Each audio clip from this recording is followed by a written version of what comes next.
Hello friends, this is Rajasthan MO previous year question surgery part 2. Let's start with the first question. All are true about pilonidal sinus except. So more common in young female? No, it is more common in males. And also the hairy dark colored males.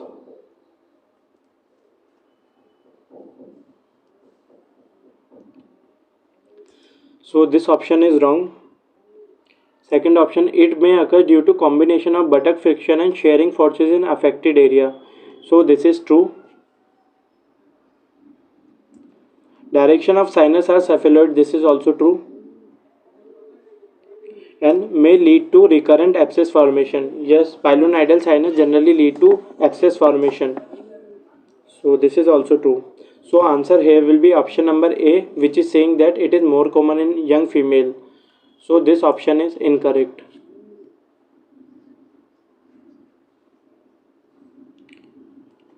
Next question is regarding lipoma, which of the following statement is or are true? So lipoma is the most common benign soft tissue tumor in adults. This is true. 25% of all lipoma are multiple Derkam disease. So this is not true. Lipoma are generally single. So mostly single. Intramuscular lipoma are ill-defined and difficult to palpate than subcutaneous lipoma. This is true because they are deep-seated, so they are difficult to palpate.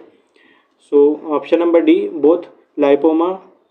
Lipoma is the most common benign soft tissue tumor in adult, and intramuscular lipoma are ill-defined and difficulty to palpate the subcutaneous lipoma. So option number A, C, both are correct. So answer will be option number D. Now, if we talk about what is Derkam disease, then this Derkam disease is a rare disease in menopause females,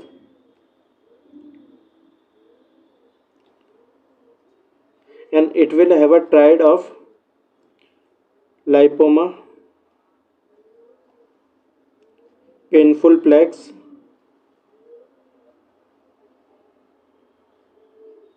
and third obesity. So, in Derkam disease, the lipoma are generally multiple.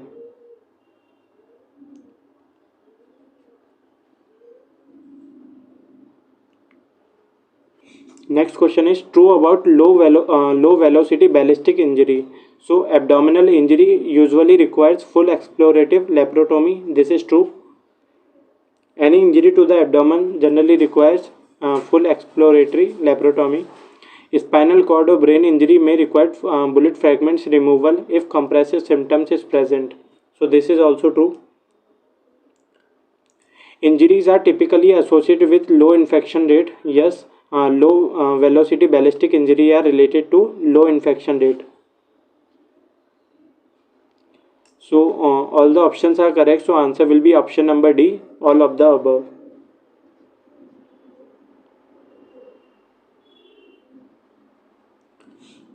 Next question is reverse Trendelenburg position is or are not used for.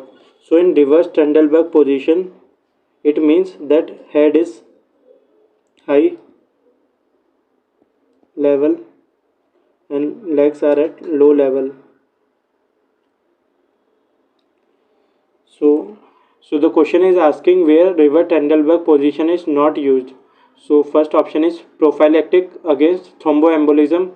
So this is here in thromboembolism reverse Trendelenburg position is not used. So here it is not used. In high intracranial tension it is used for thyroid surgery also, and hyperparathyroid surgery also it is used. So for prophylaxis of thromboembolism we do not use reverse Trendelenburg position because it will lead to increased chances of embolism.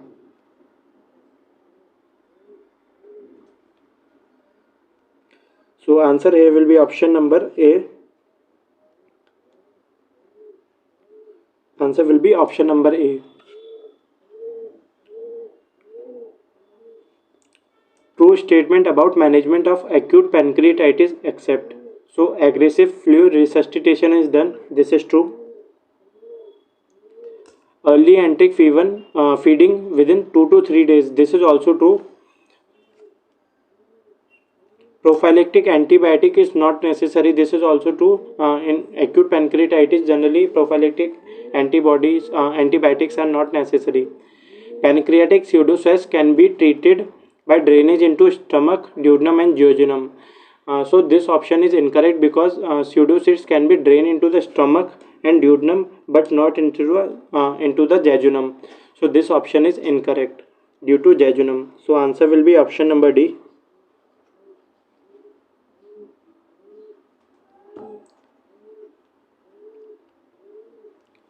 So next question is causes of fever following the blood transfusion is first option transfusion related acute lung injury. This is true.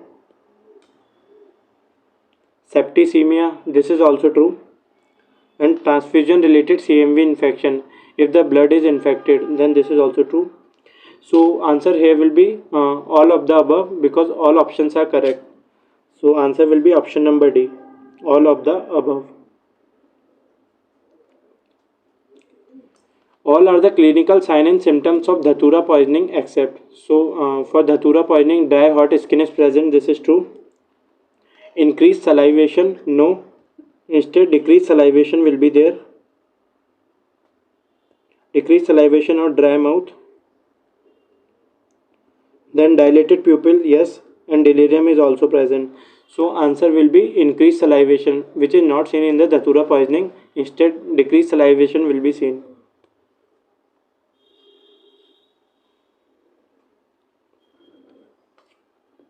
Regarding estimation of body surface after burns, all are true except. So groin area equals to 5% of the body surface area. This option is wrong because groin area consists of only 1%. In adults, we worked out the rule of 9. This is true. Rule of palm, the palm amounts for 1% of body surface area. This is also true. In children's, estimation of burnt out area is calculated by using Lund and Browder chart. This is also true. So option number A, that groin uses groin area is equals to the 5% is wrong statement.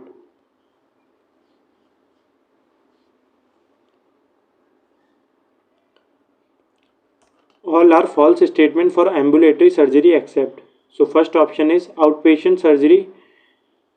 All are false. So they are asking that all statements are false except. So they are asking about the true statement. So it is a little tricky question. They are asking only about the true statement. First option is outpatient surgery, not admitted to ward facility. This is true. Procedure room surgery. Surgery required full sterile theater facilities. So this is not true. For procedure room surgeries, generally full sterile theater is not required. Generally, these can be performed in the minor OTs, etc. Day or same day surgery, 23-hour admission with early morning discharge is done. This is again not true. And short stay surgery, admitted and discharged within 12 hours. So this is again a false statement because in short stay surgery, generally the admission is for 2 to 3 days. So day or same day surgery, option number 3 with 23-hour admission with early morning discharge, it is called as overnight surgery.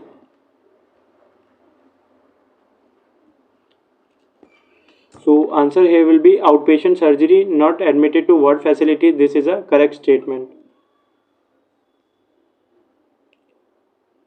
This outpatient surgery is also done in minor OT.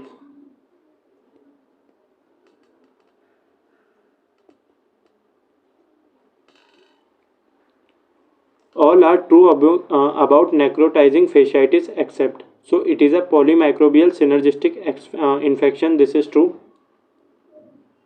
It is not a surgical emergency. This is not true. Necrotizing fasciitis is a surgical emergency.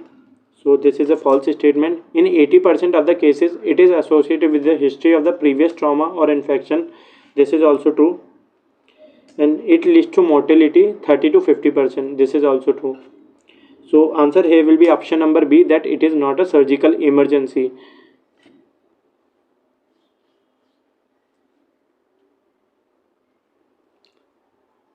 All are example of exudative ascites except. So if we talk about exudative and transudative, exudative and transudative, then exudative is mainly due to the infections, malignancy,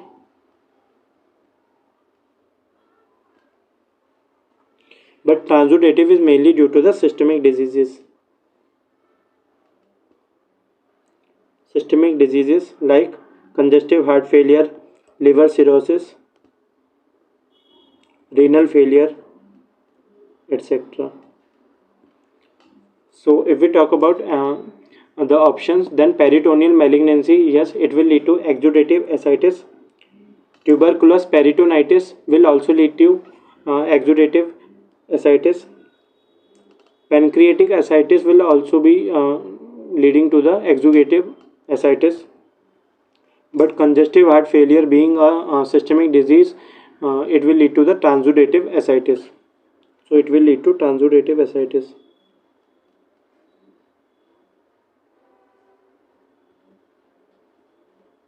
So answer will be option number D.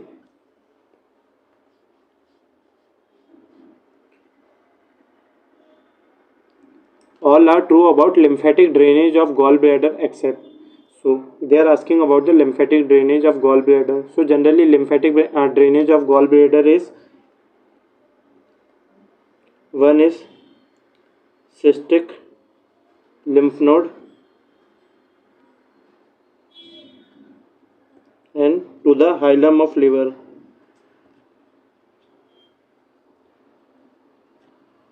So options are the lymphatic vessels of gallbladder drains into the cystic lymph node of lung. This is true. Cystic lymph node is known as the sentinel lymph node. This is also true. Efferent vessels from the cystic lymph node drains into the celiac lymph nodes. This is again true. And efferent vessels from the cystic lymph node never goes to the hilum of liver. So this is a false statement, because we have already seen that it will go to the hilum of liver and also to the celiac lymph nodes. So answer will be option number D, that it will goes to the efferent vessels from the cystic lymph node will go to the liver, hilum of the liver. And the option is saying that it will never go to the hilum of liver.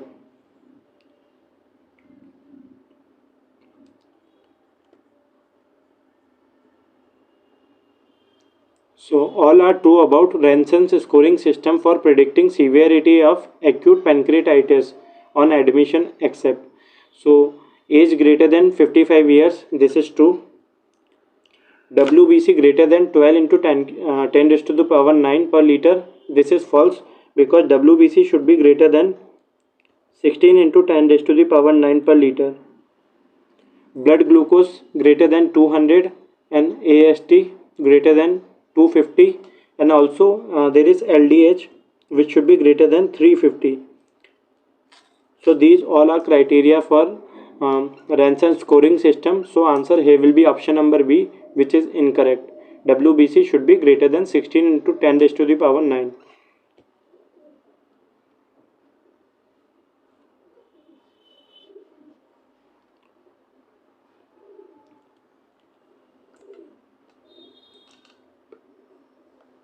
Next question is, all are true for stapled hemorrhoidopexy technique except. So the first option is, this procedure excises a strip of mucosa and some mucosa circumferentially above the dentate line. So this is true. Stripping is mainly done above the dentate line. Option number B, after excision of hemorrhoidal tissue, it requires suture closure of the defects. No, after the excision of the hemorrhoidal tissue, we will leave it like that only.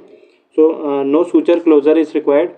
This procedure is quick to perform, and controlled trials suggest that it is less painful and less traumatic than conventional hemorrhoidectomy.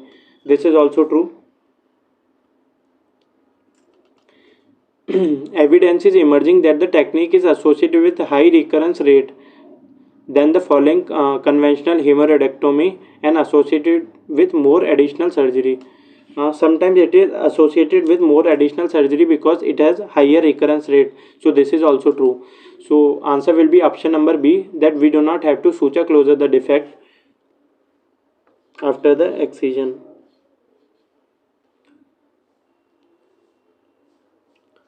All are true about horseshoe kidney except.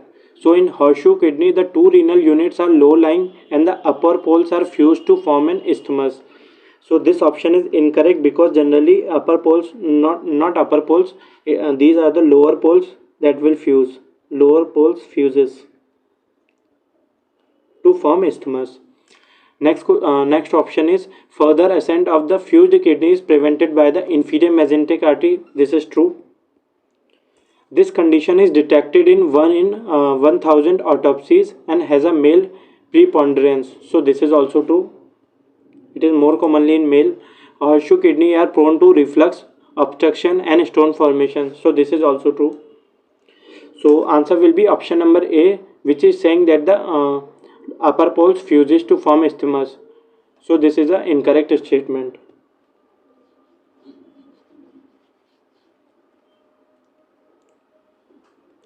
Next question is all are true about undescended testes except.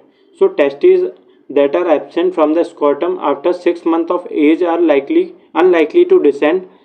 So this option is incorrect because generally after the 3 months of age,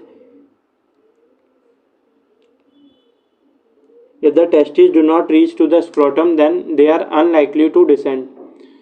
So the criteria is 3 months. Histological changes in the testes can be seen from 1 year of age. This is true. An incompletely descendant testis tends to atrophy or as puberty approaches. This is also true. And boys with undescended testes are at greater risk of infertility, testicular malignancy, hernia and testicular torsion. This is also true.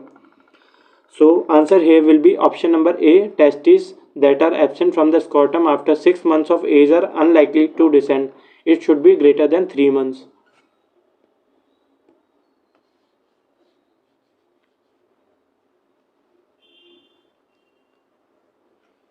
Which is not associated with increased risk of invasive breast cancer.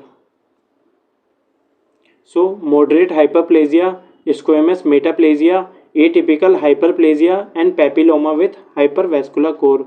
So from the given option, squamous metaplasia generally do not have an increased risk of invasive breast cancer. Moderate or atypical hyperplasia will have the increased risk of cancer, and papilloma with hypervascular core will definitely have the increased risk. So answer will be squamous metaplasia. Option number B.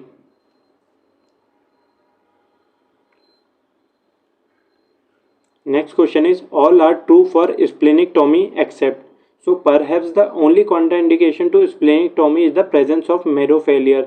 This is true. In marrow failure we will not do splenectomy. It is in the immediate post splenectomy period, leukopenia and thrombocytopenia may develop. So this is a false statement because we know that after the after the splenectomy, post splenectomy, we will see leukocytosis and thrombocytosis, which comes into the which comes to normal value after 2 to 3 weeks. So this is a false statement. The most serious consequences of splenectomy is increased susceptibility to bacterial infections, particularly those with capsules such as Streptococcus pneumonia, Haemophilus influenzae and some gram-negative enteric organism. So this is true. We have already discussed this question, thus that after splenectomy the infection of encapsulated organism increases. The chronic manifestation of splenectomy are anisocytosis, poikilocytosis, and the presence of Howell-Jolly bodies, Heinz bodies, basophilic stippling, and an occasional nucleated erythrocyte in the peripheral blood. This is true. So all options are correct except option number B, which is saying that leukopenia and thrombocytopenia develops after post-splenectomy. So the answer will be option number B, because leukocytosis and thrombocytosis will be seen.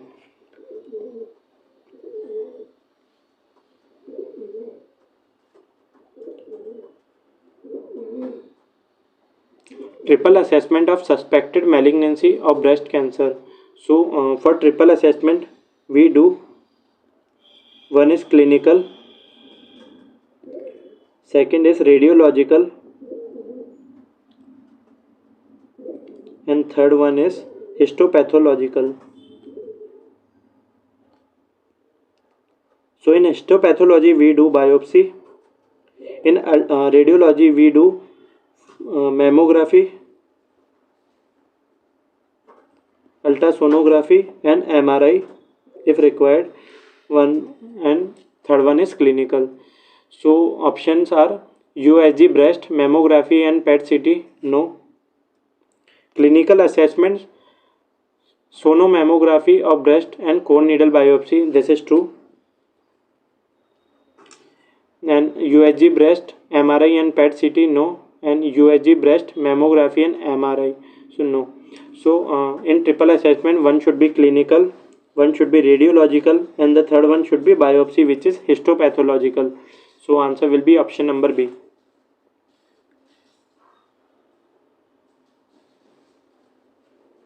False about Ewing's postulate. So undeniable and adequate trauma must be proved. This is true. Evidence of previous integrity of the injured part. Yes, this is also true. There must be a proof for reasonable time interval between the injury and the appearance of the tumor. This is of course a true statement. The nature of tumor must not be proved. So this is not true. The nature of tumor must be proved.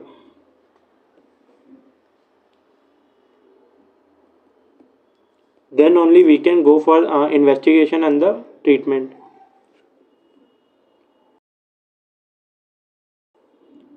So the treatment of choledochal cyst is, so first option is choledochoduodenostomy, no. ERCP, stenting and decompression. Earlier it is done, ERCP and stenting is done, but nowadays it is not preferred for the choledochal cyst.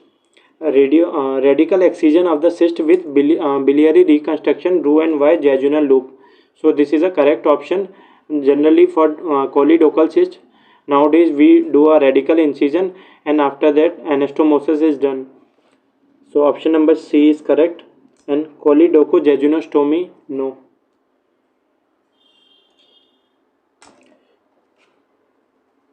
So ERCP, stenting and decompression is generally done in the case of leakage of bile.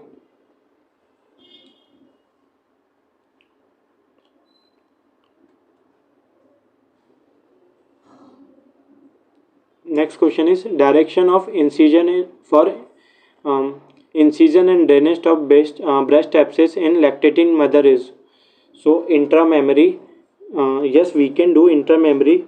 Circumoral also we can, circumareolar also we can do. Radial also we can do. Transverse incision are not generally used for the breast abscess. So these all we can use, but they are asking about the best answer. So best answer here will be radial, and generally done at site of abscess and have better cosmetic result.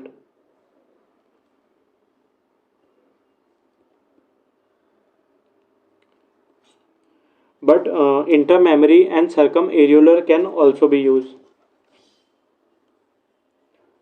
Treatment of tension pneumothorax is, so pleural tapping in second intercostal space, no. Immediate decompression by rapid insertion of large bore cannula or needle into the second intercostal space followed by ICD incision, this is true. Video assisted thoracoscopy and drainage, no. Immediate intercostal draining tube, no. Firstly we have to do decompression by the large bore needle. So answer number 2 option number 2 is the correct answer, that immediate decompression by the rapid insertion of the large bore needle should be done, then the ICD insertion should be done.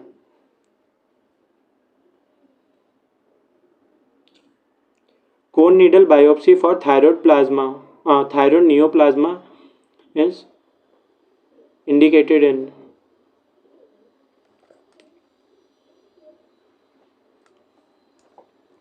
So next question is, cone needle biopsy for thyroid neoplasm is indicated in. So in Graves' disease, no. For Graves' disease, we generally do thyroid function test. For papillary carcinoma thyroid and medullary carcinoma thyroid, we generally do FNAC. But for lymphoma of thyroid, cone needle biopsy is required. So answer will be lymphoma of thyroid.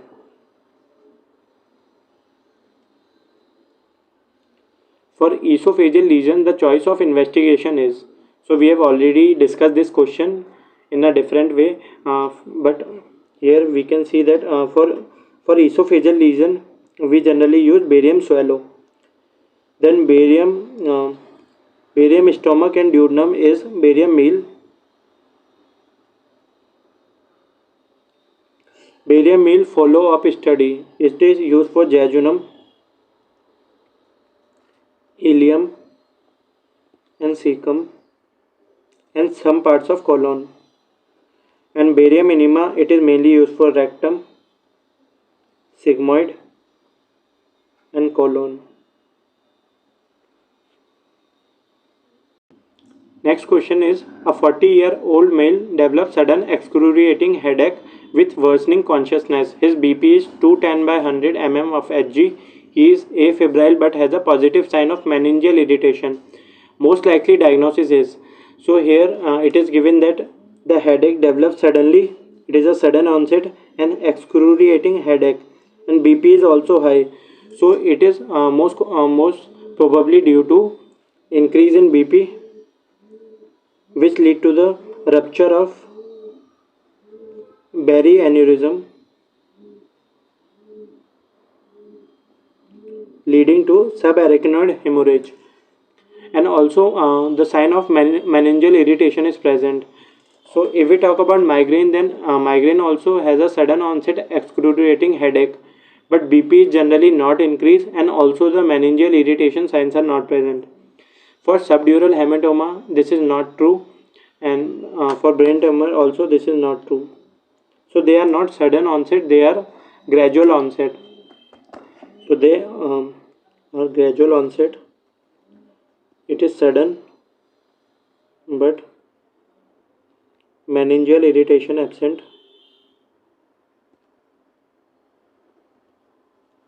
So best answer here will be subarachnoid hemorrhage. Next question is, most common indication of tonsillectomy. So this is a direct question. Tonsillectomy is done when there is a recurrent episodes of tonsillitis. So answer will be option number B. Now there are other indications of tonsillectomy also, but most common indication is recurrent episodes of acute episodes of tonsillitis. Next question is, greater sac and lesser sac communicate through. This is again a direct question. It is a foramen of Winslow which connect the greater sac and lesser sac. So next question is, Berlin's edema may follow.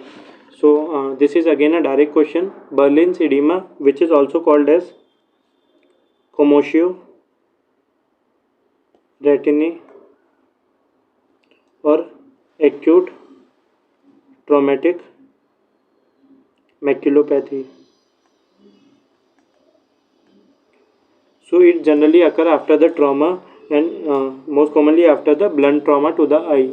So in commotio retinae or the acute traumatic maculopathy, generally there is a retinal opacification.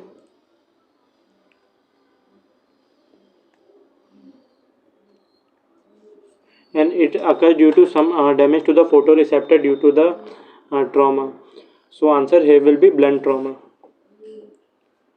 Next question is, diagnosis of testicular tumor is made by. So this is again a direct question. The diagnosis of testicular is made by high inguinal orchidectomy. So option number B will be the correct answer. Testicular core biopsy, orchidectomy by the scrotal root, and FNAC of the testis can be used for the other things, but for the diagnosis of testicular tumor, the best modality is the high inguinal orchidectomy. So these are all questions related to the surgery. I have covered many questions in part 1 and some remaining questions were covered in this part. And if you have any questions or any doubt related to anything, then you can comment below, and you can also watch videos for other subjects also. I have already uploaded them on the YouTube channel. So thank you so much.